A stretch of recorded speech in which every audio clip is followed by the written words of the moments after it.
Welcome back to a new episode of the Guys Book Club in the Voice. Book Club, yeah. And today, guys, an extremely special episode because today, guys, on episode number 358, guys. 358, guys. Blowing my mind the amount of episodes we made. Guys, if you're new to the channel, welcome. And if you're already familiar with the channel, welcome. Welcome back. My name is Zeki, and I'm the host. And on this podcast, guys, we're working together on speaking up and give any communication skills with them from the camera and to get very from the camera. And then so because the 2020, but I think is the number one tool that teach one of us mathematic one not to be successful in life. And a second tool that is going to be a lot. It's not to get very from the camera. And if you take those two skills and you can combine them together, you can create content on the internet, and you can influence billions of people all around the world. It's not going to work on the stuff and to work on the stuff and practice them. And guys, hoping that by sharing with you all guys my own journey, my ups and downs, my failures, my success, the struggles that I was facing of podcasting. Wait a minute. Of podcasting, five extremely exciting episodes per week, and I will overcome the obstacles and what I learned during the process. And inspire people like you, that independent podcast like you. So do the same to also work on the stuff and share messages on inspire the world, make it also become the world because the truth is it's important. So yeah, I hope you like it. And today, guys, we got these dragon eyes, or this big big dragon, and he said, "Okay, if you want to come to join the podcast, you want to learn from the podcast," and I said, "Come. You want to speak in English? You want to improve yourself? Come to the podcast." Now they come, guys. If you want to check them out, you can find them on 3, 2, 1. Come in. That's right. You can find it on Good Fun. And this is great background. I put the Good Fun bananas there. Then Cisco 1701. And guys, if you want to, and of course we like the picture because we want to show appreciation to the artist who made this grand background. And this grand background is pretty good for banana and on 6th of September 2020. And it's downloaded already 769 times. So, yeah, shout out to you. You guys, if you want to download the picture, just need to choose the resolution from here. Press download. Right click on the picture, go to Shemad Meshem in Hebrew and set pictures in English, and type it in the comments. Write it in only which I must need to guess from where around the world. It could be a really good game. Press on it. Choose a one to save it on the computer. Press 7, comment just like that, you will get it on the computer. So thank you very much. For the artists who made this grand background, they take advantage from Cisco 1701 for sharing this grand background fast. And today, guys, we continue our journey with influence of psychology of persuasion. Really good book, really good book by Robert B. Kennedy.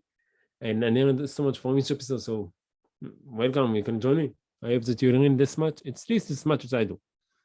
And guys, if you want to check out this grand background, or if you want to check out this influence of psychology of persuasion and Robert B. Kennedy's social media account, you can link all the link in the description below. So make sure to check them out, like them, and learn from them, and improve yourself. And guys, if anyone of you have any suggestions for me, like myself for the podcast, or if anyone of you want to come to the podcast, back to the podcast, share a message that expand the world, make it listen because you are here. Leave them to know in the comment below. Leave them to know in the comment below so we can arrange it. And you can come to the podcast, guys. So have a good time with me. And guys, if anyone of you said it, and guys, if you learn something new from the channel, maybe something that I said, maybe something else for a quote from the book, or maybe you learn something that you think is worth sharing fast for someone else. Please, you're most welcome, guys, to share the video before the community in the comment section below. Thank you very much in advance for doing so. Then now the other community can enrich your life and improve yourself thanks to your wisdom. So thank you very much, guys, for doing so. And one thing, guys, before we move to the book, if anyone of you, guys, if you enjoy the process, if you like the video, if you need something with the channel, maybe something I said, and maybe if you enjoy the process, please consider to show your support by liking the video, share with friends, subscribe to the channel, and put the notification bell so you're notified on each time the extremely exciting episode I come to YouTube. Ding! And then it's going to be 5 extremely exciting episodes per week. So make sure to do it. And again, today, guys, I need to change it.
And guys, today it's Tuesday, 17 on May 2022, and the time now it's 22:26. It's again really late. And again, I need to run I'm going to run after this episode. We have a marathon 5 kilometers race on Friday. So yeah, this is the last workout before the marathon, so I'm going to do it. And we got 2 subscribers. Shout out to the 2 subscribers of the channel, and the total views of the channel is 373. And the current episode of today is episode 358. So yeah, let's go. So now guys, without the Michael Jackson, let's put some nice music.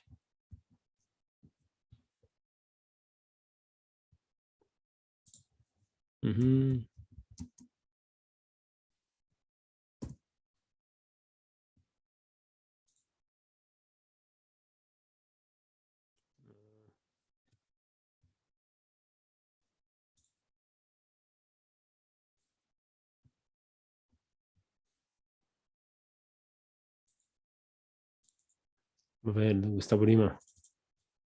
I don't know what his name. Gustavo Santaolalla. And its vibe. No. So now guys, Michael Jackson, I just dive right into the book. So influence the psychology of persuasion by Robert B. Kennedy, page 136 to 150, 146 to 150, 156 to 140, based on the PDF from the book. Read the legend of Anne Bonny. Mr. John, please. Mr. John, please. Give Mr. John, please. So, boy, yeah. So let's go. It didn't take much to bring on certain kinds of ill will, ILL, simply separating the boys into 2 residence cabins was enough to stimulate the feeling between the groups, and assigning a name to the 2 groups, the eagles and the redflens, accelerated the sense of rivalry. The boys soon began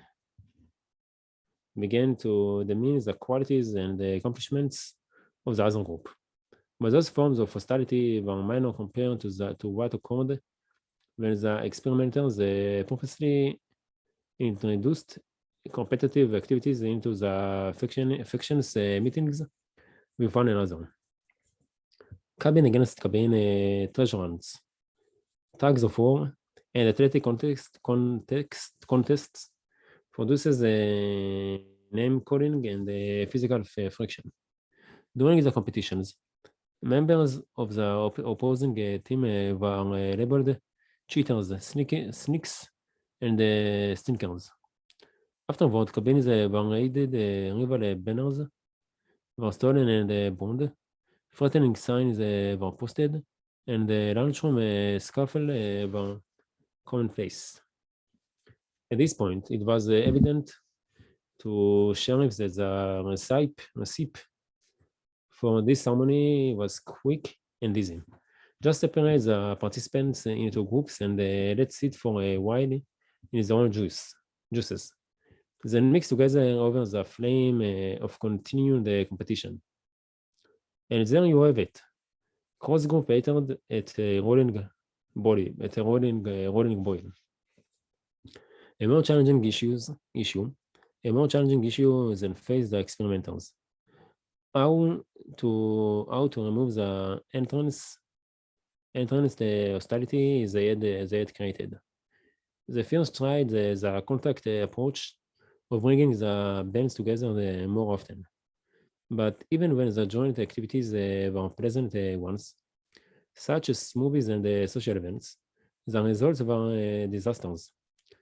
Picnics produces food fights. Entertainment programs gave way to shouting contests. Dining all lines degenerated into shoving matches. Sheriff and his researching began to warn that in Dr. Frankenstein's fashion, they might have created a monster they could no longer control. Then, At the height of the strife, they eat on a resolution that was at once simple and effective. They constructed a series of situations in which competition between the groups would have earned everyone's interests, in which cooperation was necessary for mutual benefit. On a day-long outing, the single truck available to go into town for food was found to be stuck. The boys were assembled and all pulled and pushed together until the vehicle was on its way. In another instance, the researchers arranged for an interruption of the camp's water supply, which came through pipes from a distant tank. Presented with the common crisis and realizing the need for any unified action, the boys organized themselves harmoniously to find and fix the problem before days end. In yet another circumstances requiring cooperation, the campers were informed that a desirable movie was available for rental, but the camp could not afford it. Aware that the only solution was to combine resources, the boys rented the film with pooled money and spent an unusually congenial evening enjoying it together.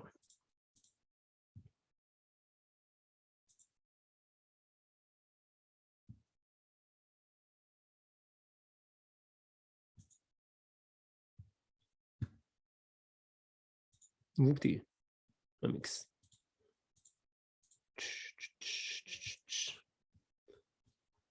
The consequences, though not instantaneous, were nonetheless striking. Conjoint efforts toward common goals steadily bridged the one course rift between the groups. Before long, the verbal beating died.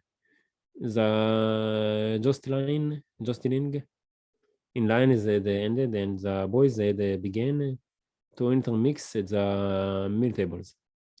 Further, when asked to list their best friends, significant numbers changed from an earlier exclusive naming of in-group comes to a listing that included boys in the other group.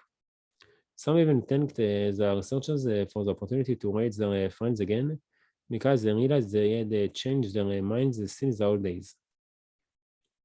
In one revealing episode, the boys were returning from a campfire on a single bus, something that would have produced a bedlam before, but was now significantly requested by the boys. And the bus stopped at a refreshment stand. The boys of one group, with $5 left in its treasury, decided to treat their former bitter adversaries to milkshakes. We can trace the roots of this surprising turnabout to those times when the boys had to view one another as allies instead of opponents.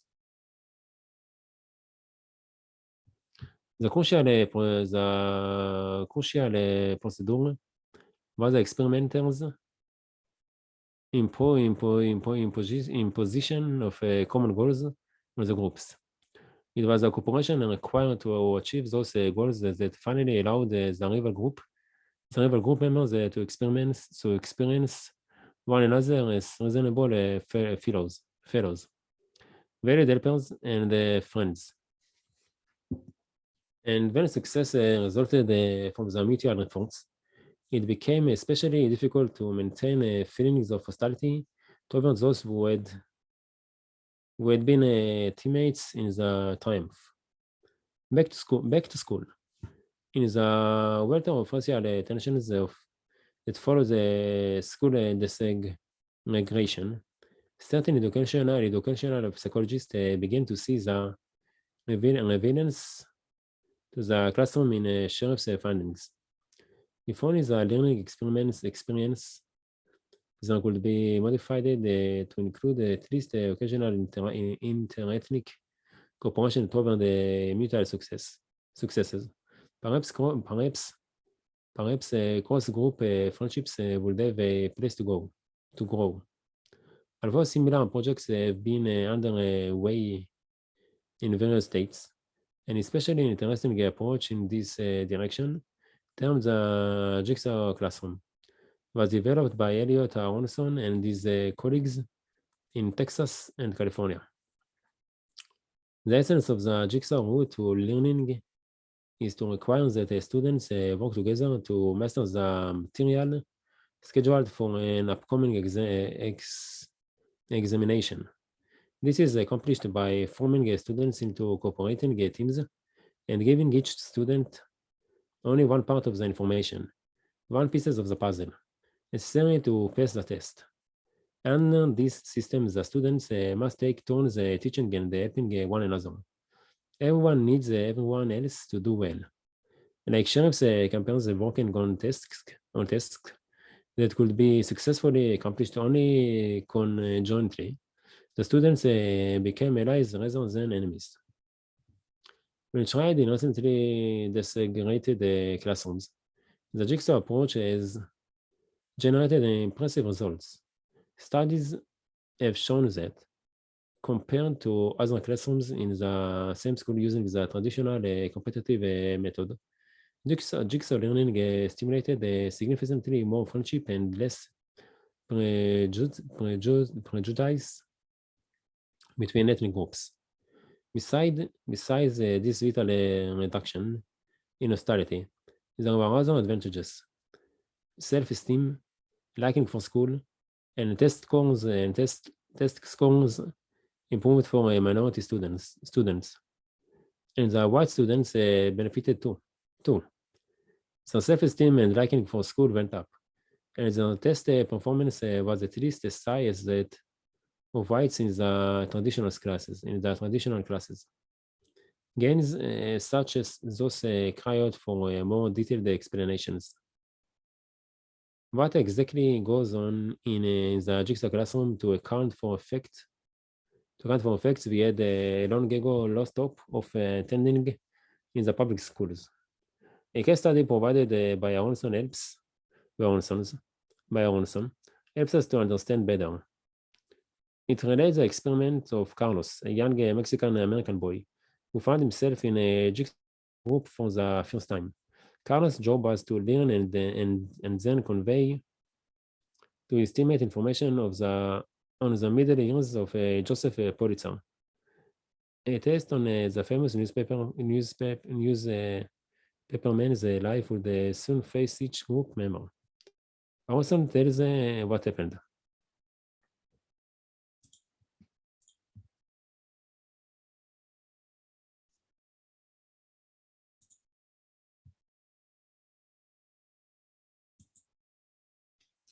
Carlos was not very articulate in English, his second language, and because he was often ridiculed when he had spoken up in the past, he had learned over the years to keep quiet in class. You might even say that Carlos and the teacher had entered into a conspiracy of silence. He would become anonymous, buried in the bustle of classroom activity, and not be embarrassed by having to stumble over answers. She, in turn, would not call on him. The decision probably came from the purest of motives. She didn't want to humiliate him, or watch the other kids make fun of him. But by ignoring Carlos, the teacher had, in fact, written him off. She was implying that he was not worth bothering with. At least that was the message to the other kids got. If the teacher wasn't calling on Carlos, it must be because Carlos is stupid. It is likely that Carlos himself came to the same conclusion. Naturally, Carlos was quite uncomfortable with the new system, which required him to talk to his group mates. He had a general deal of trouble communicating in communicating his paragraph. He stammered, hesitated, and fidgeted. The other kids were not helpful at all. They reacted out of the world, overlearned a bit. When a kid stumbles, especially when they think he's stupid, they resort to ridicule and teasing. Oh, you don't know it, accused Mary. You dumb. You are dumb. You are stupid. You don't know what you are doing. One of us, assigned to observe the group process, would intervene with a bit of evidence, and when she overheard such comments. Okay, okay. You can tease him if you want to, she said. And that might be fun for you. But it's not going to help you learn about Joseph Pulitzer middle years. The exam will take place in about an hour. Notice how she changed the reinforcement contingencies. Now Mary doesn't gain much from putting Carlos down, and she stands to lose a great deal. After a few days and several such experiences, it began to dawn on those kids that the only chance they had to learn about Carlos' segment was by paying attention to what Carlos had to say. And with that realization, the kids began to develop into pretty good interviewers, sort of junior Dick Kevitz. Instead of teasing Carlos or ignoring him, they learned to draw him out, to ask the questions that made it easier for him to explain out loud what was in his head. Carlos, in turn, relaxed more, and this improved his ability to communicate. After a couple of weeks, the children concluded that Carlos wasn't nearly as dumb as they thought he was. They saw things in him they hadn't seen before. They began to like him more, and Carlos began to enjoy school more and think of his Anglo classmates not as tormentors, but as friends. There is a tendency, when faced with positive results like those from the jigsaw classroom, to become overly enthusiastic about a simple solution to a tenacious problem. Experience should tell us that such problems rarely yield to a simple remedy. That is no doubt true in this case as well. Even within the boundaries of cooperative learning procedures, the issues are complex. Before we can feel truly comfortable with the jigsaw or any similar approach to learning, and lacking much more research is needed to determine how frequently and what size does, at which ages, and in which sorts of groups cooperative strategies will work. We also need to know the best way for teachers to institute new methods, provided they will institute them at all. After all, not only are cooperative learning techniques a radical departure from the traditional familiar routine of most teachers, they might also threaten the teacher's sense of importance in the classroom by turning over much of the instruction to the students. Finally, we must realize that competition has its place too. Too. It can serve as a valuable motivator of desirable action and an important builder of self-concept. The task then is not to eliminate academic competition, but to break its monopoly in the classroom by introducing regular cooperative success that included members of all ethnic groups. Despite those qualifications, I cannot help but be encouraged by the evidence to date. When I talk to my students, or even my neighbors and friends about the prospects for cooperative learning approaches, I can feel optimism rise in me. The public schools have for so long been the source of discouraging news. Sinking test scores, teacher burnout, increasing crime, and of course, racial conflicts. Now, there is at least one crack in the gloom, and I find myself genuinely excited about it. What is the point of this digression into the effects of school desegregation on race relations? The point is to make 2 points. First, although the familiarity produces by contact usually leads to greater liking. The opposite occurs if the contact carries this tasteful experiences with it. Therefore, when children of different racial groups are thrown into the incessant harsh competition of the standard American classroom, we ought to see, and we do see, the worsening of hostilities. Second, the evidence that team-oriented learning is an antidote to this disorder might tell us about the heavy impact of cooperation on the liking process. But before we assume that cooperation is a powerful cause of liking, we should first pass it through what, to my mind, is the acid test. The compliance practitioners systematically use cooperation to get us to like them, so we will say yes to the request. Again, to compliance practitioners systematically use cooperation to get us to like them, so we will say yes to the request.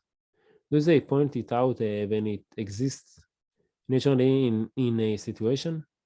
Do they try to amplify it when it exists only weakly? And most instructive of all, do they manufacture it when it is absent? As it turns out, cooperation passes the test with columns flying.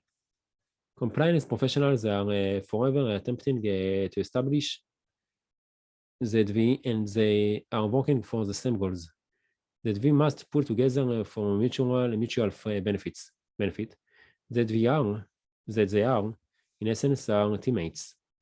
A host of examples is possible. Most are familiar, like the new car salesman who takes our side and does better with his bosses to secure us a good deal. But one rather spectacular illustration occurs in a certain few of us would recognize firsthand. Because the professionals are police interrogators whose job is to induce suspects to confess to crime. In recent years, the courts have imposed a variety of restrictions on the way police must behave in handling suspected criminals, especially in seeking confessions. Many procedures that in the past led to admissions of guilt can no longer be employed for fear that they will result in a judged dismissal of the case. As yet, however, the court have found nothing illegal in the use by the police of subtle psychology. For this reason, criminal interrogations have taken increasingly to the use of such ploys as one they call a good cop, bad cop. Good cop, bad cop works as follows. A young robbery suspect, let's say, who has been advised of his rights and is maintaining his innocence, is brought to a room to be questioned by a pair of officers. One of the officers, either because the part suits him or because it is merely his tone, plays the role of bad cop. Before the suspect even sits down, bad cop curses the son of a damn for the robbery. For the rest of the session, his words come on with snares and growls. He kicks the prisoner's chair to emphasize his his points. When he looks at the man, he seems to see a mound of garbage. If the suspect challenges bad cop's accusations or just refuse to answer them, bad cop becomes livid. His rage soars. He swears he will do everything possible to ensure a maximum sentence. He says he has friends in the district authorities, in the district attorney's office, who will hear from him of the suspect's non-cooperative attitude and who will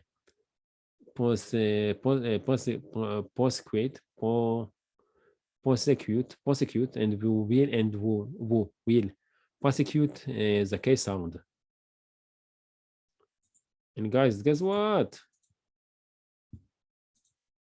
This is the end of the episode.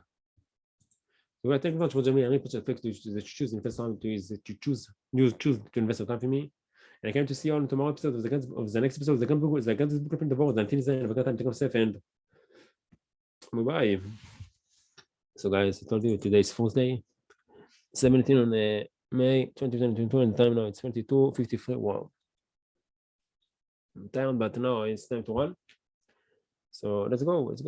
ביום שלישי אחרי 17/5/2022 שעה 7:53. זה אני אוהב. ואני צריך לצאת לאימון נוצר, אז קודם נצא לאימון נוצר, ואחרי זה נשון. בהצלחה להתמודד.